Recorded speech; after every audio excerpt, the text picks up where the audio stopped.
面對失敗與成功啦，係人生一生要學效嘅事情。透過運動啦，幫助學生去經驗成功與失敗啦，實在係一件美好嘅事情。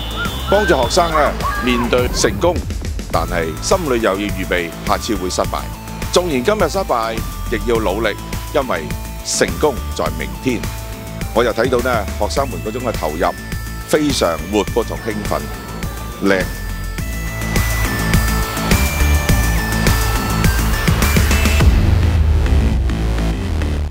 我覺得今日咧嘅小朋友都好投入整個嘅運動會裏面啦，佢哋咧好落力去賽跑，佢哋都帶咗好多嘅彩帶啦、彩旗咧嚟到增加個氣氛，整個氣氛咧都係好踴躍啦，好開心嘅。我希望啲小朋友咧今日喺運動會裏面流過嘅汗咧，成為咧佢第時好豐富嘅回憶，感受到咧係咁開心嘅一件事。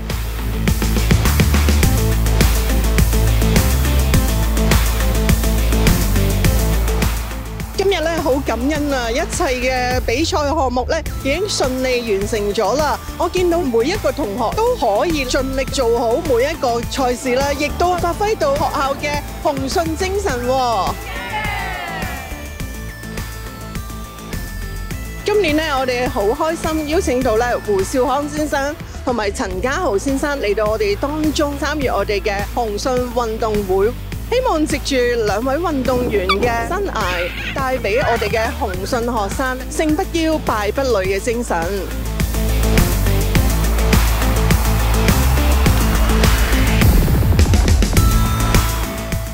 Hello， 大家好，我係保齡球運動員胡少康。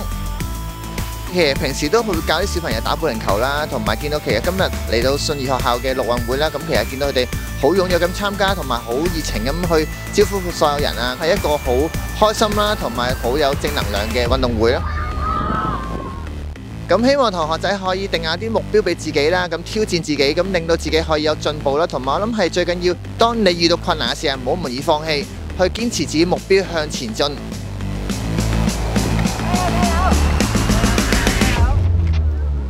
大家好，我係中長跑運動員同埋教練陳家豪。今日嚟到九龍仔運動場，非常之開心啊！